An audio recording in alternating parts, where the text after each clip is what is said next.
اب میں دعوت خطاب دیتا ہوں خطیب شہر رئیس جامعہ اسلامیہ سلفیہ خاندان سلفیہ کے عظیم سپوت حافظ اسد محمود سلفی وہ تشریف لائیں اور خطاب فرمائیں۔ السلام علیکم ورحمۃ اللہ وبرکاتہ۔ ان الحمد للہ نحمده ونصلی علی رسولہ الکریم اما بعد اعوذ باللہ السمیع العلیم من الشیطان الرجیم بسم اللہ الرحمن الرحیم واذکروا اذ انتم قلیلا مستضعفون فی الارض تخافون ان یتخطفکم الناس فآواکم وأیدکم بنصرہ ورزقکم من الطیبات لعلکم تشکرون۔ معزز اساتذہ کرام، عزیز طلباء، آج کا دن ہماری اس قوم کے لوگ اپنے اس وطن کی جشن آزادی کے طور پہ مناتے ہیں۔ ہم دین کے طالب علم ہیں، ہمارے لیے دنیا کی رسومات کوئی حیثیت نہیں رکھتی، ہمارے لیے اسوہ حسنہ جناب محمد الرسول اللہ صلی اللہ علیہ وسلم کی ذات ہے۔ ہم اگر اپنے دین کے اندر جو بنیادی ماخذ قرآن کریم ہے یا جناب محمد الرسول اللہ صلی اللہ علیہ وسلم کی سیرت ہے، اس کا مطالعہ کرتے ہیں تو ہمیں بہت سے سبق ملتے ہیں۔ جو کیفیت ہمیں آج جس سے ہم دوچار ہیں یا جس سے گزر کے ہم نے آزادی لی، جو معاملات ہوئے آپ سنتے رہتے ہیں۔ جب یہ ملک بنا، لوگ ہجرت کر کے اس طرف آئے، 3 لاکھ لاشوں کو کراس کر کے آئے تھے۔ 2 لاکھ کے قریب ہماری مائیں بہنیں بیٹیاں جن کی عصمتوں کو لوٹا گیا، کتنے ہی بچے ہیں جنہیں کنووں میں پھینک دیا گیا۔ لٹے پھٹے لوگ یہاں پہ آئے، لیکن ایک وہ بھی مہاجر تھے جو مکہ سے لٹ پھٹ کے چلے، مدینہ میں پہنچے تو اہل مدینہ نے ان کے ساتھ کیا کیا اور اس ملک نے اپنے مہاجروں کے ساتھ کیا کیا ہے۔ میں نے جو آیت آپ کے سامنے پڑھی ہے سورۃ انفال کی ہے، جب بھی میں اسے پڑھتا ہوں مجھے ایسے محسوس ہوتا ہے یہ اہل مکہ کے لیے نہیں، یہ ہمارے حالات کے متعلق ہی ہے کہ جب یہ بر صغیر پاکستان، ہندوستان، بنگال یہ سب اکٹھا تھا، مسلمان اقلیت میں تھے۔ اس سے پہلے اللہ نے مسلمانوں کو عزت دی، اقلیت ہونے کے باوجود پورے بر صغیر پہ حکمرانی مسلمانوں کی تھی، صدیوں تک رہی، لیکن جب بدعمالیوں نے گھیر لیا تو اللہ نے وہ سب کچھ چھین لیا۔ ہم جو ایک عزت کی زندگی بسر کر رہے تھے، ذلت اور پستی کی طرف چلے گئے۔ پھر وہ وقت آیا کہ جو آیت میں نے آپ کے سامنے پڑھی ہے وہ ہم پہ پوری صادق آتی ہے۔ اللہ رب العزت فرماتے ہیں وَاذْكُرُوا اِذْ أَنْتُمْ قَلِيلٌ، یاد کرو اس وقت کو جب تم بہت تھوڑے تھے، مستضعفون فی الارض، زمین پہ بہت کمزور تھے، تخافون ان یتخطفکم الناس، ہر وقت سوچتے تھے کوئی ہمیں اچک نہ لے جائے، ہمیں کوئی نقصان نہ دے دے۔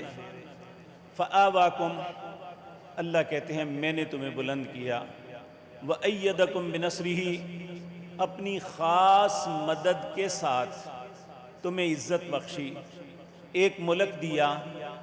کیوں؟ لعلکم تشکرون، تاکہ تمہیں گھر جو ملا ہے اس پہ اللہ کا شکر ادا کرو۔ لیکن ہم نے کیا کیا؟ ایک دوسری آیت جو 14ویں پارے میں آتی ہے، اللہ فرماتے ہیں وَضَرَبَ اللَّهُ مَثَلًا قَرْيَةً كَانَتْ آمِنَةً مُطْمَئِنَّةً يَأْتِيهَا رِزْقُهَا رَغَدًا مِّن كُلِّ مَكَانٍ فَكَفَرَتْ بِأَنْعُمِ اللَّهِ فَأَذَاقَهَا اللَّهُ لِبَاسَ الْجُوعِ وَالْخَوْفِ بِمَا كَانُوا يَصْنَعُونَ۔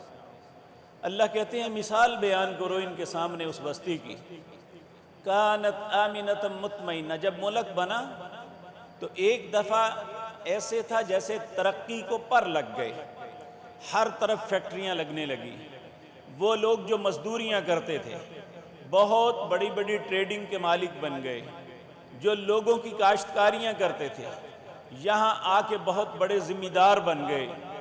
اللہ نے بے شمار نعمتوں سے نوازا، ہر آنے والے دن رزق کی فراوانی ہوتی رہی، لیکن اس کے برعکس ہم نے کیا کیا؟ فَكَفَرَتْ بِأَنْعُمِ اللَّهِ، اللہ کی نعمتوں کا کفر کیا، شکر کرنے کے بجائے اللہ کی نعمتوں پہ اس اظہار تشکر کے بجائے فَكَفَرَتْ بِأَنْعُمِ اللَّهِ، اس کا نتیجہ کیا نکلا؟ فَأَذَاقَهَا اللَّهُ لِبَاسَ الْجُوعِ وَالْخَوْفِ، ہم پہ خوف اور بھوک کا لباس مسلط کر دیا گیا۔ آج ہر مسلمان جو اس ملک میں بستا ہے، وہ شہر میں ہے یا گاؤں میں، وہ سفر میں ہے یا حضر میں، ہر وقت ایک خوف کی علامت اس کے سر پہ مسلط ہے، میرا مال نہ کوئی لوٹ لے، میری جان نہ کوئی لے لے، میرے ساتھ یہ معاملہ نہ ہو جائے، اگر کسی پہ ظلم ہوتا ہے تو اسے عدل نہیں ملتا۔ یہ ساری فَكَفَرَتْ بِأَنْعُمِ اللَّهِ فَأَذَاقَهَا اللَّهُ لِبَاسَ الْجُوعِ وَالْخَوْفِ، اللہ کہتے ہیں یہ سب کچھ کیوں کیا؟ بِمَا كَانُوا يَصْنَعُونَ، جو تم کرتے تھے۔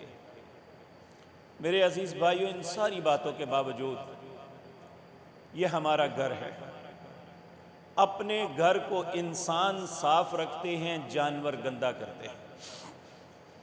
اگر ہمارے اندر انسانیت ہے تو یہ ہمارا گھر ہے، ہماری چھت ہے، ہمیں اسے صاف رکھنا چاہیے۔ اگر ہم ایسا نہیں کریں گے، دیکھیں بعض اوقات بعض جانور بھی بڑے نفیس ہوتے ہیں، جب وہ کسی جگہ بیٹھتے ہیں تو پہلے اس جگہ کو صاف کرتے ہیں، پھر وہاں بیٹھتے ہیں۔ جب انسان گندگی غلاظت پھیلا کے پھر اسی طرح وہیں پہ بیٹھتا رہتا سوتا ہے تو پھر وہ اس جانور سے بھی برا ہو گیا۔ ان شر الدواب عند اللہ الصم البکم الذین لا یعقلون۔ اس لیے میرے عزیز بیٹو، میرے بھائیوں، یہ ہمارا گھر ہے، یہ وطن ہمارا گھر ہے، ہم نے اس کو برباد نہیں، اسے آباد کرنے کے لیے کوشش کرنی ہے۔ جتنے سیاستدان ہیں، جتنے بیوروکریٹ ہیں، جتنے یہ لوگ اپنے آپ کو اس کے محافظ سمجھتے ہیں، حقیقتاً یہ وہ دیمک ہے جو ہمارے ملک کو چاٹ رہی ہے۔ اس ملک کی بقا، اس کے نظریات، اس کی اساس کا تحفظ علماء کرام نے کرنا ہے۔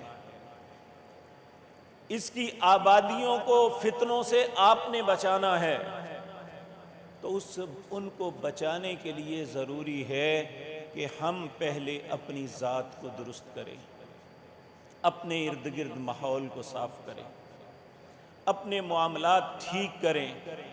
دیکھیں، نبی کریم کو بھی ایک مرتبہ خوشی ملی تھی، آپ کا وطن بھی جہاں سے نکال دیے گئے، آپ مدینہ منورہ چلے گئے، آپ کی خوابوں میں مکہ آتا تھا، اللہ نے پھر آپ کو خواب دکھائی، لقد صدق اللہ رسولہ الرؤیا بالحق لتدخلن المسجد الحرام ان شاء اللہ آمنین محلقین رؤوسکم ومقصرین لا تخافون۔ پھر وہ وقت آیا، 10,000 لوگوں کے ساتھ مکے پہ حملہ آور ہوئے، بغیر خون بہائے اللہ نے وہ ملک فتح کر دیا۔ اب آپ کو دنیا کی سب سے خوبصورت، دنیا کی سب سے پاکیزہ اور مقدس بستی جسے اللہ نے ام القریٰ کہا ہے، جب وہ فتح ہو گیا تو آپ بحیثیت سالار اعظم، ایک فاتح کی حیثیت سے اپنی اس مقبوضہ ملک کے اندر داخل ہو رہے ہیں جسے آج ہی آزاد کروایا، تو آپ کی خوشی کا کیا انداز تھا؟ آپ نے خوبصورت لباس پہنا، خوبصورت عمامہ پہنا، اپنی اونٹنی قصبہ پہ بیٹھے مکے میں داخل ہو رہے ہیں، آنکھوں میں اظہار تشکر کے آنسو ہے، اللہ کی تعریف کرتے ہوئے کیا کہتے ہیں؟ لا الہ الا اللہ وحدہ انجز وعدہ ونصر عبدہ وحزم الاحزاب وحدہ۔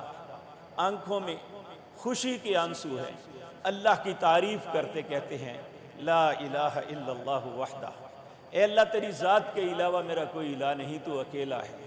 انجز وعدہ، تو نے اپنے وعدے کو پورا کر دیا۔ ونصر عبدہ، اپنے بندے کی تو نے مدد کی۔ وحزم الاحزاب وحدہ، سارے لشکروں کو اکیلے تو نے شکست دی۔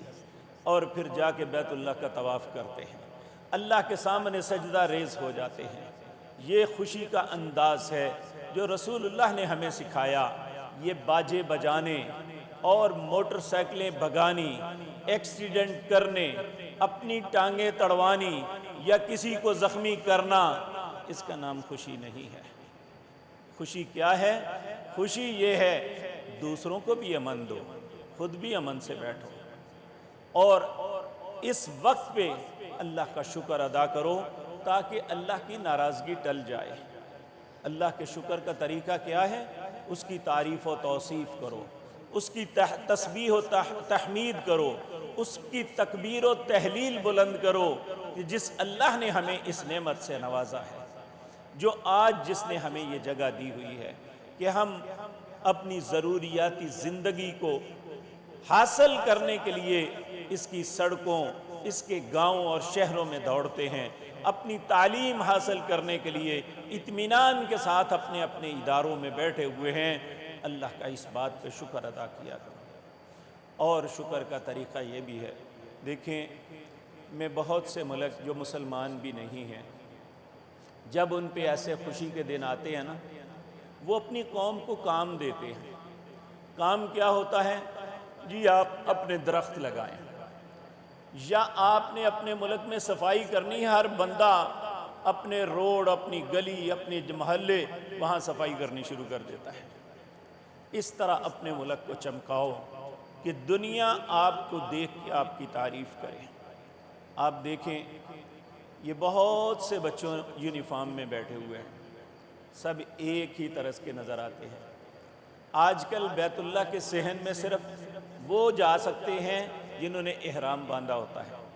جس وقت نماز کا وقت ہوتا ہے نا، وہ سارے احرام کے اندر سفید رنگ کے لباس میں جب نماز کے لیے قیام میں، رکوع میں، سجدے میں ہوتے ہیں تو بڑا ہی خوبصورت منظر لگتا ہے۔ اسی طرح یہ بھی بڑا خوبصورت منظر ہے، لیکن کچھ جس طرح جسم کے اندر لباس کے اوپر میل کے دھبے ہوتے ہیں نا، کچھ میل کے دھبے بھی ہیں۔ یہ بغیر یونیفارم کے ذرا کھڑے ہو جائیں، سارے کھڑے ہو جائیں جی، پڑھانے ترانا جی، کوئی گل نہیں، تہاڈی مہربانی، تہاڈی مہربانی ہے، کچھ نہیں ہو جاتا، میں کوئی سزا نہیں دین لگا۔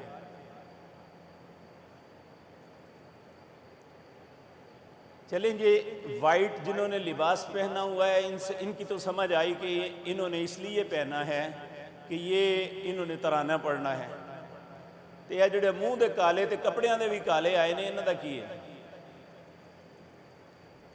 بیٹے یہ ایک ترتیب ہے جو آپ کے ادارے نے بنائی ہے کہ یہاں یونیفارم کے ساتھ داخل ہونا ہے، لیکن کتنے ہی افسوس کی بات ہے کہ کچھ بچے ضد اور عناد کی وجہ سے یہ سب کچھ کرتے ہیں۔